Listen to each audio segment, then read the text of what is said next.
एक नंबर केस कापलेले नंदूबाईनं. मग काय आमचा फिरायला जायचा प्लॅन होता ना, 3 टंगडं टाकून आम्ही चाललो ट्रिपल सीट. पोरांना अगोदर सोडून आलेलो ना, आम्ही चाललेलो मागणं. अहो हे कल्पतरू गार्डन नवीन आहे का उघडलं, माणसांची तिकीट आहे आणि पोरांना फ्री आहे व. आणि त्यात नीलम असेल तिथं काही कमी असते वी मज्जेची. ही आमची बघा डॉन. डॉन असल्यामुळे तिथं चेकअप झाला व. चकना पिकना आणलाय का बघायला, खायला एंट्री नाही ना.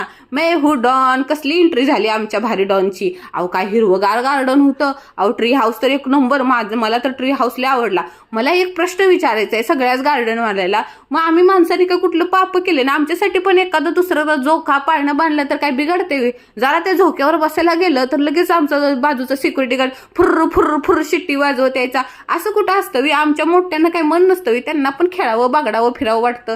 ही बघा साफसफाईची मशीन. मी म्हणते ही जर आपण गावाला नेली, आपल्या आजीबाईला नेली तर ती शान काढेल का हो. तेवढंच काम हलकं होईल ना शान काढायचं. अहो काय आम्ही मज्जा केला, नुसता राडा धुळाच उडवला.